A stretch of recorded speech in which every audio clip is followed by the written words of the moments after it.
You don't know what it does for a speaker to have done nothing and get applause. It's just amazing. Kind of like having your mom in the audience. How we doing? You survived the cold. It's balmy today. Thank you for having balmy weather for me. I live in Atlanta, Georgia. We shut down if we see one snowflake. We just shut down. Okay, so Byron already told you we're in the midst of a series called Satisfied. It's really about identity. And what I'd like to do is apply building a healthy sense of identity to the next generation. So I'm hoping that you care about the next generation, you care about the future. So many of you are parents, you have an innate care for the next generation, they're in your home. Some of you are grandparents, some of you are aunts or uncles, some of you are coaches or teachers or youth workers.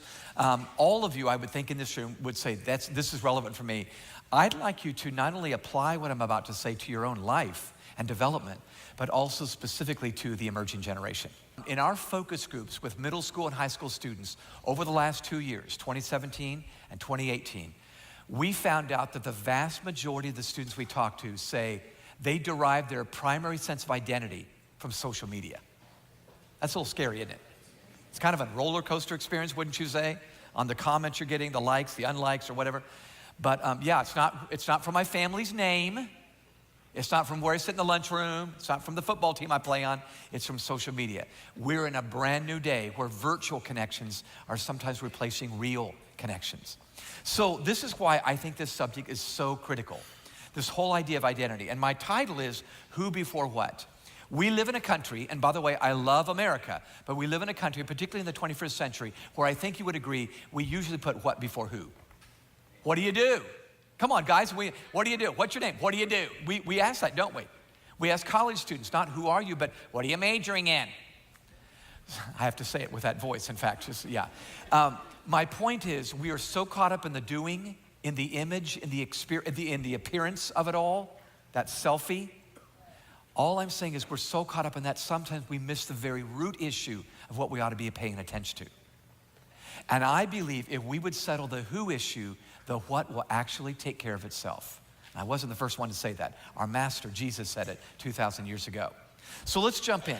I actually want to do one of these habitudes, one that the Los Angeles Rams have gone through this year. We'll see if it pays off tonight, okay? But this is one that, especially if you're a person of faith, makes total sense, but I think it makes sense to anybody, inside or outside of faith. I call this particular image root and fruit. Root and fruit. I want you to gaze at this photograph here. It's a really cool picture, I think, of a tree. It's actually a tree that's in Hawaii. A few years ago, I took my family to Hawaii for a vacation. It was really fun. We were celebrating a couple of graduations, so we spent a week in Honolulu, but we decided to leave the city, some of you have done this, and go to the other part of the island that visitors rarely go to. We got to see wooded areas and beach areas, and this tree is there, and the reason I loved it is because you can see the tree, the part of the tree that you always see. The branches, the leaves, the fruit, the trunk. But because it had been washed away down here, you could literally see the entire root system underneath the tree. You saw the tree in its totality. Now, I'm gonna say what you already know, but I'm setting the foundation for this talk. You would agree, wouldn't you, that this part is actually the most important part of the tree. The longevity of its life, its height, its breadth, all of that rests on the stuff that you really never see. We all see this. We love picking apples from apple trees or oranges from orange trees. We love the fruit, but we often pay little attention to the root. Now, I'd like to go deeper, but let me give you the bottom line of this simple image, and I hope it haunts you in a wonderful way the rest of your life, okay? Here's the bottom line. Just like a tree has unseen roots which stabilize it, trunks to give it height, and then fruit to provide its value, so we must prioritize these elements in that order in our lives. Development is about who before it's about what. Can I say that again? Development is about who before what. When you're someone, you'll naturally do something. Now, we have a generation of kids that want to do something. Our generation, when we were kids, wanted to do something that changed the world, that really made a difference, that moved the needle, all those cliches that we use. But I think if it's going to last, we've got to settle this stuff down here before that stuff up there. Now, I want to go deeper. I want to dig deeper, no pun intended. But I'd like to look at this and I want to explain exactly what I'm talking about when I show you this diagram. So I have a diagram of a tree. I believe the root system really has to do with who I am. Now think about it. It's your sense of identity. But think about it. It's underneath the surface. People don't see it right away. In fact, you have to dig to see it. Isn't that true in relationships? Remember the person you married, if you're married? It took several dates and several months before you really got to know who they were because you got to dig beneath the surface. But you see, the deeper the roots and the broader they grow out, the stronger that tree is. All of that stuff happens below the surface. If it's strong, you begin to see a good trunk, and that represents our performance. It's our conduct, it's our behavior. If you have a job, you want to perform well to get that raise. But this is all the trunk. But you know the trunk rests here. Now, ultimately, that trunk gives way or produces leaves and branches and fruit, ultimately the fruit on the branches. And those are outcomes. It's the result of the performance, which is the result of the identity. Hope this makes sense. This is going to be on the final, by the way. Thank you for that little chuckle. I appreciate that. All right. Now, all I'm saying, and I suggested it just briefly before, is this. I love our country. I love the 21st century and all the technology and conveniences it affords us. But it has nudged us as a people to be caught up in this rather than this. My appearance, what seems to be out there. In fact, if we want to see more fruit, we're in such a rush, we're so impatient, we'll just screw on plastic fruit, artificial fruit on the branches. 1/3 of Americans lie on their resume. Did you know that? For the new job. All I'm saying is we didn't know it. We didn't know it, but we got ambushed by this world that we're in, and we're nudged toward being consumed with a quick answer, a quick fix, an appearance, rather than here. And this, quite frankly, requires work, doesn't it? If I'm really gonna work on my sense of identity, it's a lot of digging. Sometimes we find stuff we don't like. Come on, let's get honest. It's almost like, it's almost like getting a letter in the mail that you know contains bad news. You don't want to open that letter. Just put it on the kitchen counter. I'll get to it next year, or whatever. But this is really where we need to focus. And if you're a mom, dad, coach, teacher, whatever, here's what I'm saying. I would love to see you do the work with that next gen kid to really press them on building a healthy sense of identity. Not one that's about appearances, but one that's about authentic growth. Now, that means you're gonna have to build a relationship. We must build bridges of relationship that can bear the weight of truth. That's what we gotta do, and that's work. But let's go deeper. I believe if we'll do this right, it will help us settle the 3 biggest issues of our life, and I'm just gonna offer these to you. I believe identity helps us to navigate the things that are in our control, the things that are out of our control, and the items that are within our influence. Everything that happens to you in your life, everything that happens to your life fits in one of these 3 buckets. It's in your control, you need to take initiative. It's out of your control, you need to trust God, and it's within your influence. It's kind of a middle ground between the first 2. I've got to do something, but I can't control it. Okay, so gentlemen in the room, there's some things that are in your control with your family. You need to take initiative, take responsibility. Your wives will love it. Wives in the room, there's some things that are out of your control. You need to trust. Are you hearing me? Am I stereotyping right now? I thought so, okay. And then finally, what's within your influence? I want to see a generation of kids graduate and just be the most incredible generation ever of adults because they've really settled this issue. That's my hope, that's my prayer, that's my wish. And I'm thinking, what if we just start here at Pathway? We're gonna find somebody from the emerging generation, we're gonna build a relationship, we're gonna go to Starbucks, whatever, and we're gonna begin to help them build this root system so it creates great performance and leads to great fruit. Now, I wasn't the first one to use this image to teach this truth. Our master Jesus did, if you remember, 2,000 years ago in the book of Matthew. Look at what he said. In Matthew chapter 7, he's talking about fruits and trees and everything else. Follow with me as I read, but I'm gonna point out a couple things that just are fascinating that our master would even use this metaphor to talk about our growth. Here's what he says. Jesus said, "Beware of false prophets who come disguised as harmless sheep, but are really vicious wolves. You can identify them by their fruit." Now notice, you can't see the root, but you can identify them from the fruit. That is, by the way they act.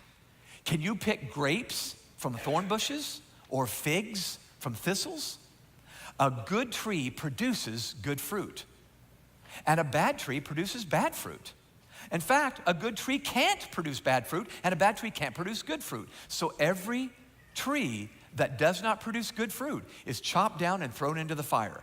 Yes, just as you can identify a tree by its fruit, so you can identify people by their actions. Isn't it interesting that he says a good tree can't bear bad fruit and a bad tree can't bear good fruit? He wasn't saying, unscrew the fruit on the end of the branches if you don't like it and just screw on artificial fruit. That'll take care of it. He said the tree itself will tell you. By the way, once the fruits come out, you've kind of revealed yourself. So let me just call time out right now and say this. As an adult, if you look in the mirror in the morning and you're just being real with yourself, do you like who you see? Not just on the outside. I know that's looking worse and worse for me. But when you look at, do you like the man that you become, the woman you become? Do you like what you're doing? Do you like what the outcomes are? Are you getting the fruit that you thought at this stage of your life? Well, I'm going to suggest, if not, you're like most people, we're human, but we're going to need to do some heavy digging and some work on the root stuff before we ever get to the fruit stuff, okay? Now, this is kind of interesting to me. I have worked with students now. I started teaching students in 1979. This is my 40th year. Thank you very much, okay? Yeah. And I'm still living. I'm still surviving. I'm vertical and breathing, okay? Now, no, I'm just kidding. If you're a student in the room, I love you, okay? But I'll never forget Chris. Chris was one of the college students I worked with at San Diego State University in San Diego many years ago. In fact, this would have been the early 90s, maybe late 80s, early 90s, but Chris was really stressed out, much like many college students are today. He was anxious, he was stressed, borderline depression. He was way over-involved. He was overwhelmed by all that he was doing.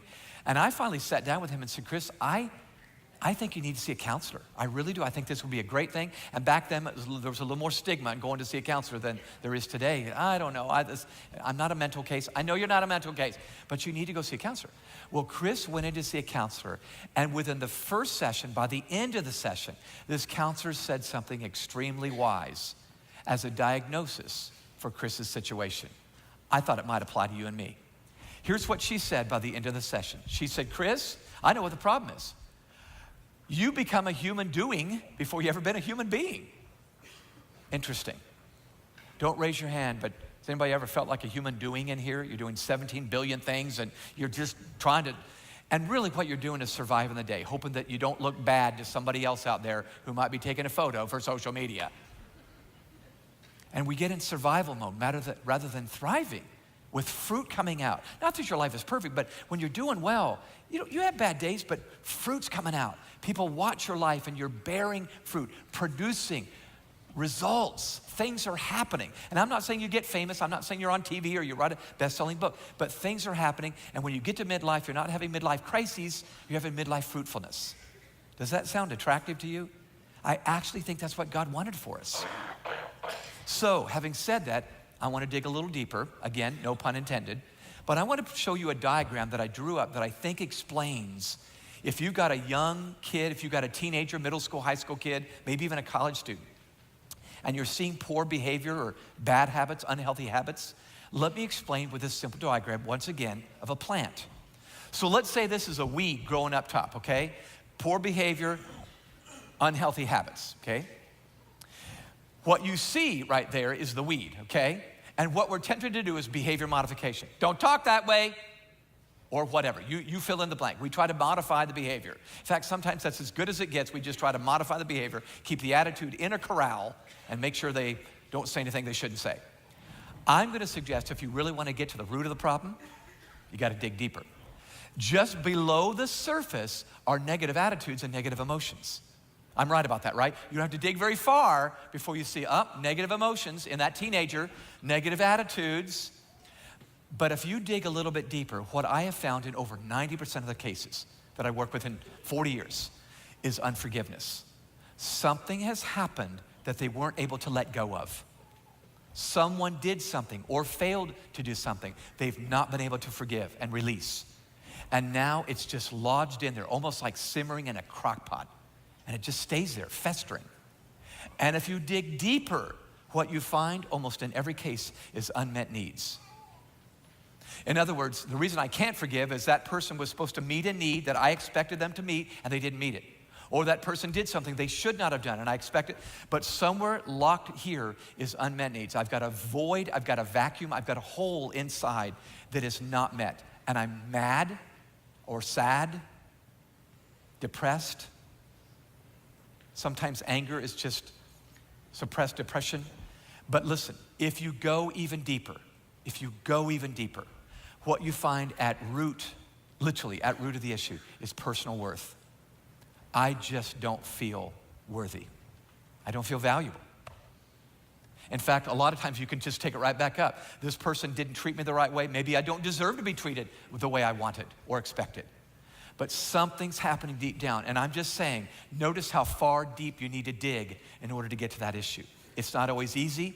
It's hard conversations. It's a lot of grace that you got to give when really what you'd want to do is just retaliate. But if we're going to raise up the next generation well, moms, dads, grandparents, coaches, teachers, we're going to have to get down here and work here. Now, let me share with you why this is so important. We just talked for a few minutes about fruit and roots. I want to give you a statement that I've come to absolutely believe, and I'm going to illustrate it, and I think you'll say, yep, that statement is true. Think about this statement. Context explains conduct. Context explains conduct. Let me just illustrate. Have you ever met somebody and they're acting a little bit different or so forth, and you go, man, that person's acting different, but then you hear their backstory and you go, oh, no wonder they're doing that. You've thought that before, haven't you? Well, no, it doesn't excuse the behavior, but it does explain the behavior. See the difference? So I, last year, met with a counselor to talk about a situation she was involved in, and she happened to tell me a story. She didn't share the names of this family she was counseling, but she told me their backstory, and it was such an illustration of context explains conduct. This family had come to see this counselor, and they were really at the end of their rope. They were just at odds with each other. There was a lot of conflict in the house, even some violence, but they felt like it started with their 5-year-old son, this young boy, who was running around, almost seemed ADHD. He was screaming and yelling. He was punching the walls in the house. And especially when they talked about going out, he just would go bonkers. He'd either run around and scream or he'd run and hide. And eventually, a few months into these episodes, which they were just not able to explain, they saw him running into the bathroom, especially when they said they were going to go out. And he'd come out, and pardon me, this is a little graphic, but he'd come out having rubbed his own feces on his body. He'd rub his own poop all over his arms and legs. And they said, this kid is, I don't know what's wrong with this kid. Something's wrong with this kid. And so they ran into the counselor and they started meeting as a family. Well, after a few meetings with the counselor, this counselor asked to meet with the 5-year-old boy alone. And when she did, she quickly surmised what was going on. You might be able to guess. She ended up explaining to the mom and dad that the reason this behavior was happening was, and the reason he was wiping the poop on his arm, whenever they went out to family gatherings, and they had several in their town, this little boy's uncle was abusing him, sexually assaulting him as a 5-year-old boy. And the little boy he wasn't stupid. Actually, he was quite smart. He figured the only way I can get out of not being touched by my uncle is to rub my own poop on my body. Would you not agree? Context explains conduct in this situation. Now, all I'm saying is sometimes you'll see someone, adult or kid, act a certain way and you go, I do not, they are just weird. Maybe they're smart. Maybe this is their coping mechanism. Maybe this is the only way they can get through the day, and what they don't need is behavior modification. That's screwing artificial fruit on the end of the branch. What they need is actually someone to listen, talk, serve, minister. So I'm convinced this is a huge factor, and particularly when it comes to the next generation. I love it when I meet adults that just get this, and they're willing to do the time they need to do to see kids transformed. I'm going to give you one quick case study. I really have come to appreciate Jim Sporleader. I don't know if you ever heard of Jim. He's not a famous guy, but Jim has been in education for decades. He just recently retired. The last assignment he had was the principal of Lincoln High School in Walla Walla, Washington. By the way, I just love saying Walla Walla, Washington. It's just fun to say. So Jim was the principal there. He'd started in the classroom, then AP, and then he's a principal. Well, Lincoln High School was an alternative school. You know what an alternative school is? That's a last chance for high school students. They've gotten removed from the normal high school because of bad grades or bad behavior, acting out, addictions, you name it.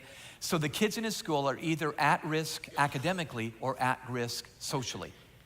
So he's got a whole school full of troubled kids. And he wanted to be the principal. And he said, when he arrived, after he shook hands with all of his assistant principals, he said, I want to handle the disciplinary incidents in this school. So usually that goes to the assistant principal. They were all too happy to turn that over to him.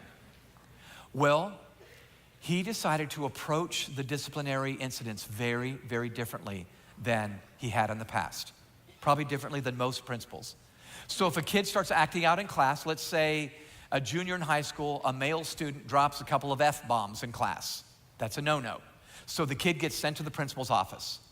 Well, don't you know that kid walking down the hallway is just looking for a fight. He's angry, something set him off, and he's just looking for someone to talk to or fight. He eventually gets down to the principal's office. He gets into Jim's sport leader's office. And Jim's mode of operation was this in Lincoln High School. He wouldn't say a word. In fact, he would just motion with his hand for that young man to sit down in a chair. And he wouldn't talk for a minute or so, just to let emotions kind of calm down. And after the emotions had kind of calmed down and it had been quiet for a little while, Jim would get up from behind his desk, walk around to the front of the desk so there was no barrier between him and the student. And he would sit down in a chair about 3 feet apart from this student who just dropped a couple of F-bombs. And he would lean in and look at him right in the eye. He would say something like this: wow, what just happened in there doesn't sound like you. Are you okay? Is there anything going on that might have led to this? And he usually couldn't even finish his questioning when that kid would just burst into emotion. Dad just left. Mom's on crack. My uncle's abusing my sister. You name it. All I'm saying is Jim at that point was at a place where they were talking heart to heart, not head to head, not will to will. And there was understanding. And Jim said most of the time he still had to hand out an ISS, an in-school suspension, because you can't drop F-bombs in class. But it was after love and understanding at a public high school. Do you hear me? Not a Christian school. And he's loving on this kid. And Jim said most of the time, this kid would return to class and apologize to everybody for how he'd acted. That doesn't sound like a typical adolescent to me. I'm just saying to you, it's amazing what happens when a grown adult, especially one that they respect and admire, is willing to walk into their life and do something different because they know conduct is explained by context. So let's move forward. I'd like to take the remaining minutes I have and I'd like to talk about the fundamentals of healthy identity. As you think about investing in the next generation, I'm gonna give you some stuff to jot down, to think through, and hopefully to practice, okay? So let's start with this. If you were to ask me, what are the elements of spiritual and emotional health? What are they? I would say there's an innate sense of 4 items that we need to be healthy. In fact, I hope you apply this to your own life. You're a grown adult, but you might go, man, I'm lacking in that area, okay? So I'm gonna give you 4 items. There's a sense of 4 things that we need, and if it's missing, I'm gonna talk about what we often feel inside of us as a symptom, okay? So number 1, innately inside of every human being, there's a need for a sense of worth. We need to feel like there's value in us. I add value when I come to the table, okay? Men, can I talk to you a minute? Ladies, this may apply to you too, but I'm a guy, so I know guys. Guys, do we not tie very much of our identity in our work? In fact, some of us really have a hard time once we retire because our whole sense of identity was drawn from that. I talk to athletes all the time. The moment they get injured, they can't play anymore. Their whole identity is shot. So when we placed our identity in something that can be taken away, it's a little dangerous, but some of your identity is, I feel like there's something of value that I bring. I'm worthwhile. And some of you today might say, in my growing up years, I gotta be honest with you, I didn't feel worthwhile. I never noticed or someone never told me that I had a sense of worth. Now, keep going. If that's missing, we start feeling inferior. I know we don't use the term inferiority complex anymore, but that's how we feel. We feel inferior. We get around other people, we feel intimidated by it because we don't feel worth, okay? Number 2, a second innate sense we have as human beings is a sense of belonging. You guys get this, I think. I need to feel like I belong to a family, to a community, to a church. Many of you came into Pathway, and this is a sense of community for you. In fact, I want to encourage you, if you don't sense community here because you've not gotten involved in a small group, you should get involved in a small group where you know people and they are known and you are known in that small group. We innately have a need, we innately have a deep sense of belonging. We need that. More and more Americans aren't working at this. A book was written a number of years ago called Bowling Alone, and it was a sociological book on America. We are doing more things alone than ever before. Did you know that? We're living more alone. We're not marrying as much as we did because it's too much work. We're eating alone. More people are dining alone. We have our phone, thank God. But we're doing it alone because this is work. But listen, I believe humanly speaking, it's worth the work. We need to belong. And if we don't feel like we belong, we start feeling insecure. We have feelings of insecurity going on inside of us. Number 3, the third innate sense we have is we need to feel like we're competent. I can do something with my gifts, my talents, my acquired skills that I am competent at this. I can do this better than the average person. I'll never forget my mom and dad. When I was going through my middle school years, mom and dad worked with me on this whole sense of competence. They saw me going through the middle school weird time. You know the middle school weird times, don't you? Okay, we all went through that. I mean, where you're not sure if you're not really a child anymore, but you're not really a grown-up yet. You're just kind of in that in-between stage with acne to boot, okay? And I remember them working with me, pointing out my gifts that I had. I could draw really well, and they pointed out, this is really, you're better than average here, blah, blah, blah, blah, blah. And I believe part of that, I was able to ride a wave because mom and dad had really worked with me on that. If that's missing, we begin to feel inadequate. We have feelings of inadequacy because I don't really feel like I'm super competent at anything really well. And then finally, number 4, we have an innate need of sense of purpose. You know this. We talk about this a lot in America today. There needs to be a sense of mission, a sense of purpose, that I'm living for a reason. There's something I'm supposed to do with this competence, with a group of people that makes me worthy, okay? If that's missing, we start feeling insignificant. My dad turns 89 this year. He's born 1930, and I'm telling you, my mom passed away 15 years ago, and he really misses her. But I love the fact that he is volunteering in the church, still serving, at 89, still doing as much as he can, because he knows purpose is what's keeping him around. Some of you get this if you're retired. Now, all I'm saying is this: these are innate needs. I'd love to see you say, I want to build this in my own life, but I want to build this in a next-gen kid that's coming along that perhaps doesn't even realize these are here. But look for these symptoms, okay? Now, I want to show you a diagram that's going to be I hope, very helpful. I love this diagram. On the screen right now, I'm showing you 2 horizontal lines. Can you see this in the back? The top line, the one that's way up high, represents your potential. It's what you're really capable of pulling off if you went after it. It's what you're really able to do. It's who you really are, okay? This is you at your full potential, the person God really designed you to be. Down here, this line, way below, is your perspective. It's what you think you can do, what you think you can pull off, who you think you really are. Now notice, in most cases, our perspective is way below our potential. You would agree with that, wouldn't you? I think I'm pretty average. I'm pretty average.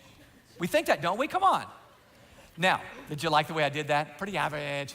Now, watch, you see this little yellow dotted line? I don't know if you can see it in the back. I've got a little yellow dotted line that's kind of going up and down because you have good days and bad days. But this yellow line represents your performance, your day-to-day performance.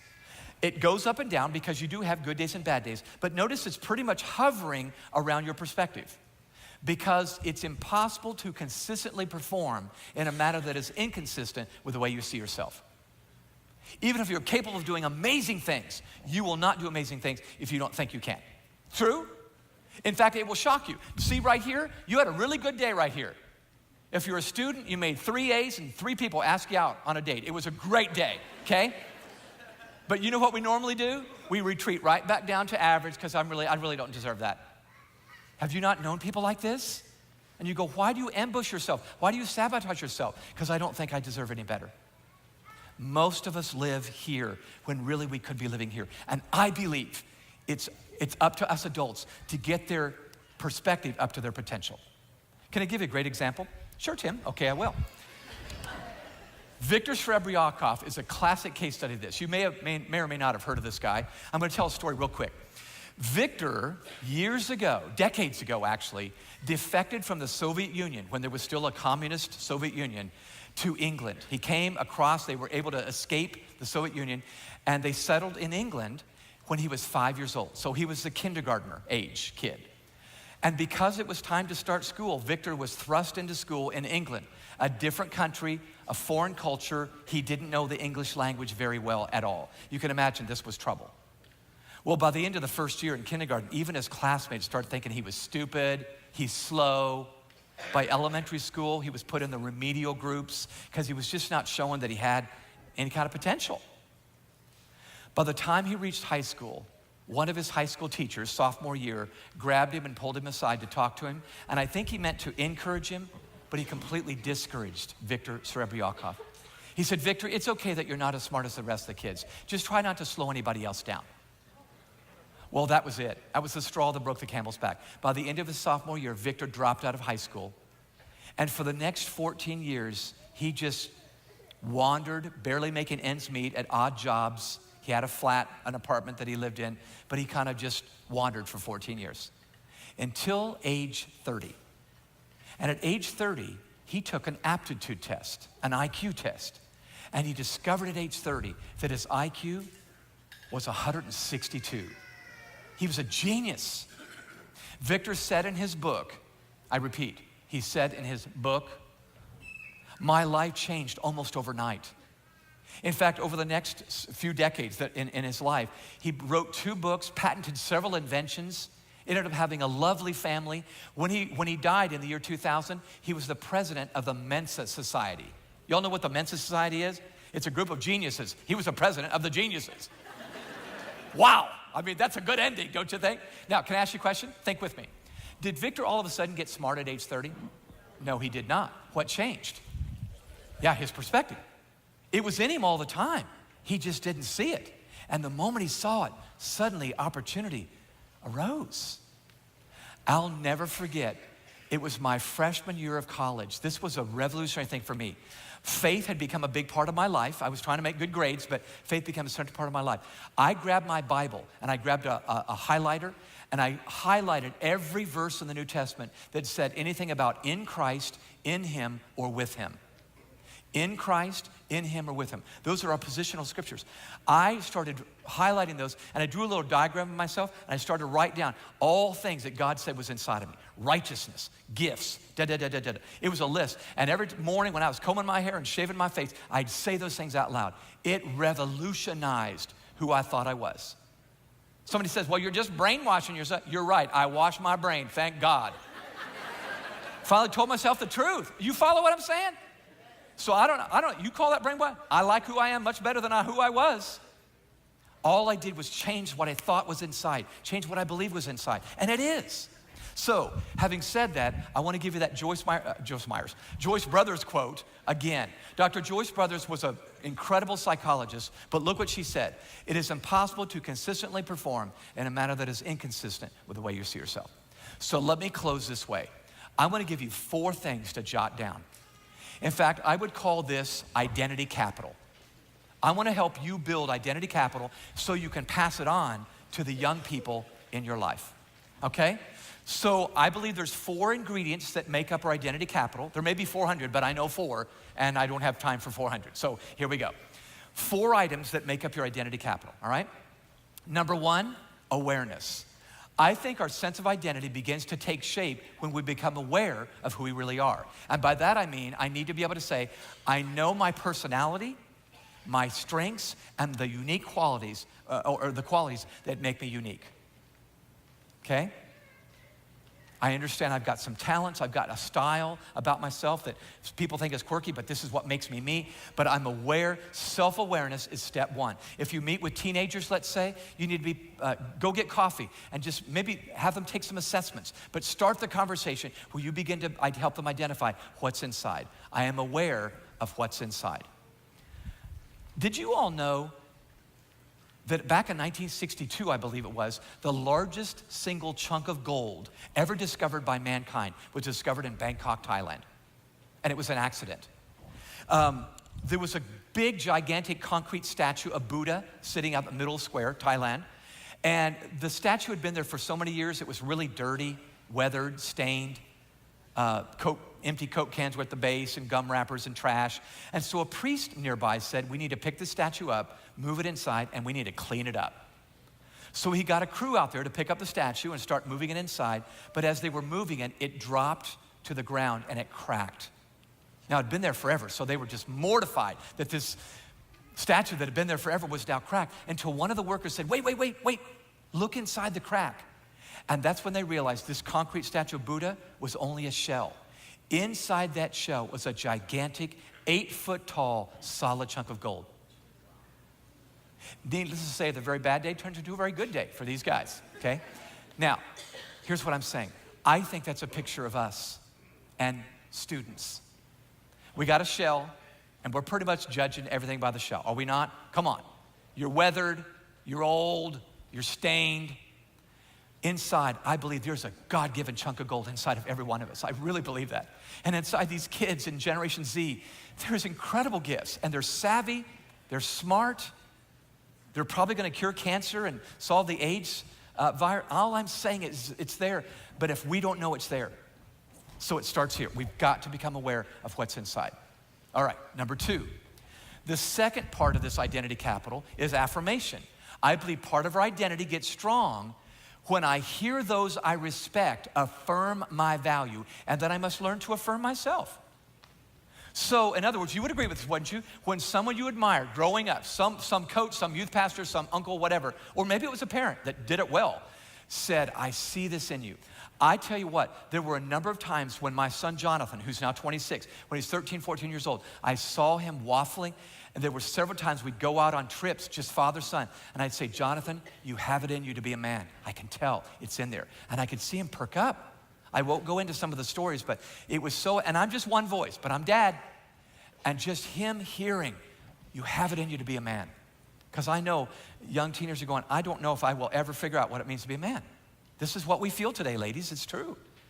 And masculinity is being redefined, is it not? And we're trying to figure, what does it mean to be a man?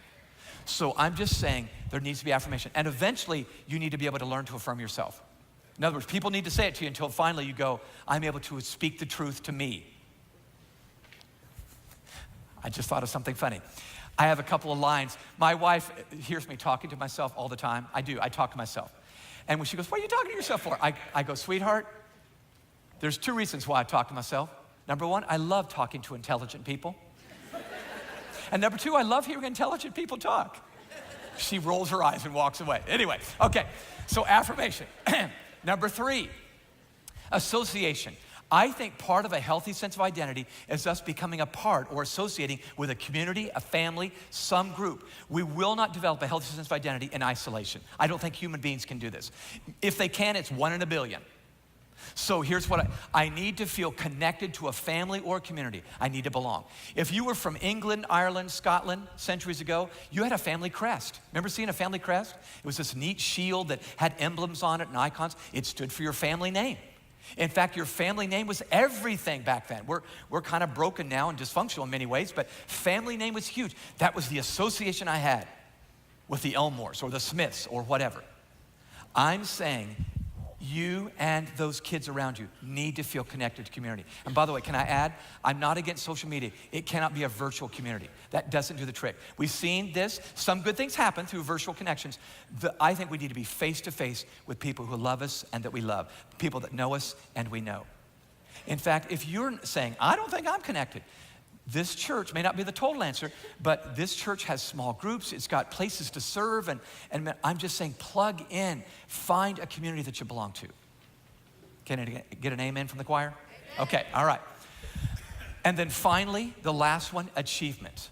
Meaning, for me to have a healthy, robust sense of identity, I need to face challenges and see that I add value through my strengths. In other words, moms, listen to me, moms and dads, I don't think good self-esteem and good sense of identity comes from just us just telling them they're awesome when they're sitting around playing a video game. You're awesome for putting the fork in the dishwasher. I don't think that's gonna build a healthy sense of identity. I think, pardon my French, we need to get up off our butts and do something with the strengths that are inside of us that adds value to somebody else. Men, can I talk to you? Ladies, listen in.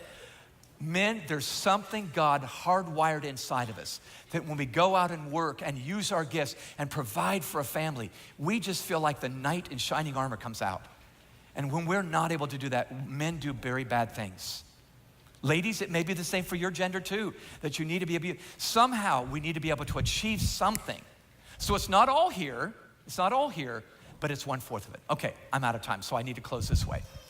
I would love to see you work on you, but even more than that, work on the next gen individuals around you and start talking and experiencing things that would build this sense of identity in them.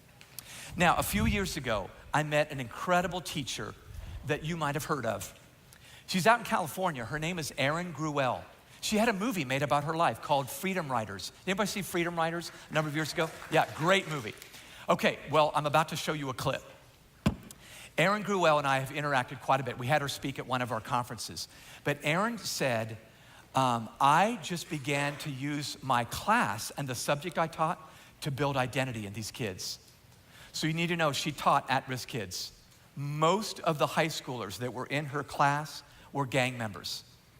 And by the way, it was like the United Nations. There were Hispanics, there were Asians, there were African Americans. I think there was one white guy. And they were all part of gangs, almost all of them. And they were just at each other's throats. Most of them didn't expect to live to 18.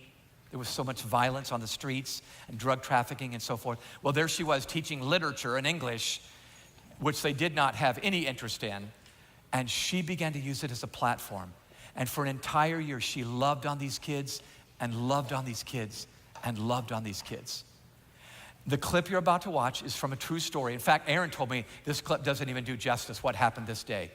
But I want you to see first day of school, year 2, that she's in front of these same students. She'd had them write diaries, keep journals. They started interacting with each other. And she built a new identity in these students. Here's what it might look like. This is Erin Gruwell, Freedom Riders. Ready? Hey, Miss G. Hi. Hi. What's up?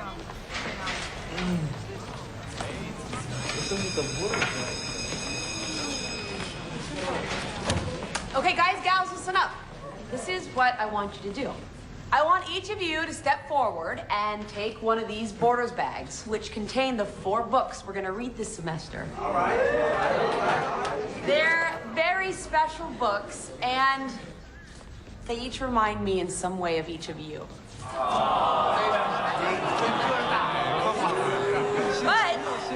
But before you take the books, I want you to take one of these glasses of sparkling cider, and I want each of you to make a toast.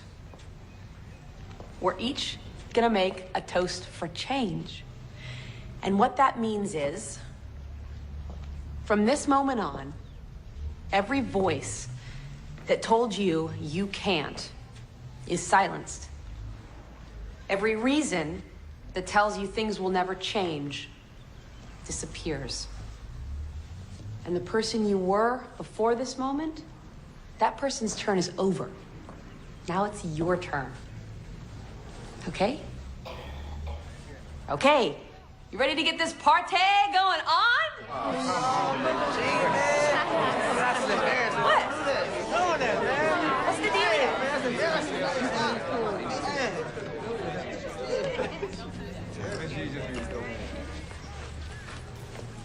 Man, I've had a boyfriend since I was like 11, you know? I believe it. Okay, well, I was always the person that was gonna get pregnant before I turned 16 and drop out. Like my mom. Ain't gonna happen.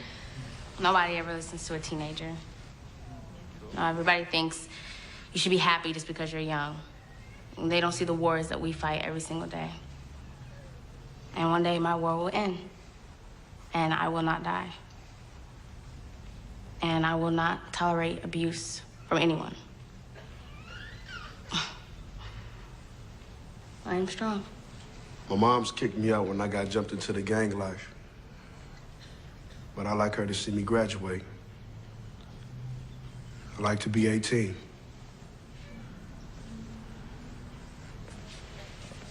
Miss G, can I read something from my diary? That'd be great. Who's he? Man, he's been with us since freshman year, fool. What's his name? I don't know. The summer was the worst summer in my short 14 years of life. It all started with a phone call. My mother was crying and begging, asking for more time, as if she were gasping for her last breath of air. She held me as tight as she could and cried. Her tears hit my shirt like bullets and told me we were being evicted. She kept apologizing to me. I thought I have no home. I should have asked for something less expensive at Christmas. On the morning of the eviction, a hard knock on the door woke me up. The sheriff was there to do his job. I looked up at the sky, waiting for something to happen.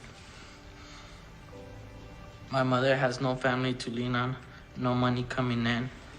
Why bother coming to school or getting good grades if I'm homeless? The bus stops in front of the school. I feel like throwing up. I'm wearing clothes from last year, some old shoes and no new haircut. I kept thinking I'd get laughed at. Instead, I'm greeted by a couple of friends who were in my English class last year. And it hits me, Mrs. Gerwell, my crazy English teacher from last year, is the only person that made me think of hope. Talking with friends about last year's English and our trips, I began to feel better. I received my schedule and the first teacher is Mrs. Gerwell in room 203. I walk into the room and feel as though all the problems in life are not so important anymore. I am home. Yes, you are.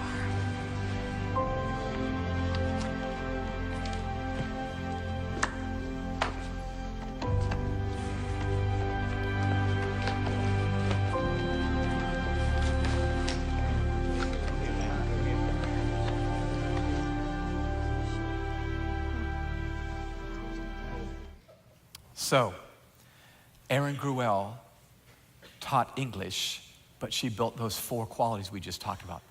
Awareness, association, all 4 of those things. The class was only a platform to build a great sense of identity in her kids. So let me close this way. Back in May, I got to visit West Point. I had a day where I was just surveying the classes, the cadets, the lieutenant colonels. It was an incredible day, but I watched a bunch of 18 to 22-year-olds working on their identity. I was blown away. I didn't expect to see this. They were building leaders at this school who were going to be officers when they graduated. But it seemed like every class, every conversation, they were building the being, not just the doing. I think they've come to believe what I just said. If I get the being right, the doing will be right. While I was there, I met Trey Grinley.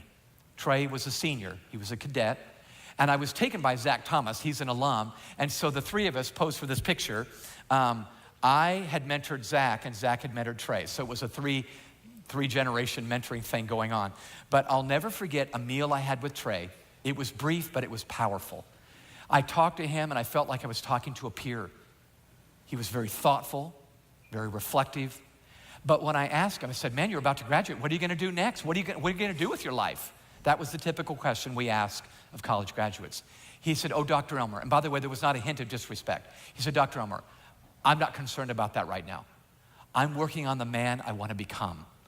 And when I get that down, I know the doing will take care of itself. May his tribe increase. Amen. Let's pray. Father, I just ask now that you'd help us when we leave this place. Remember what we've talked about. Put us in the path of some student, some young professional perhaps. And I pray that you give us divine appointments. Give us the time we need, the margins we need to talk and listen, swap stories. And I pray we would begin to build identity capital in this next generation. And then, God, as a result of that, I pray they will be the generation that changes this world. I put these people in your hands, and I pray this all in Jesus' name. God bless.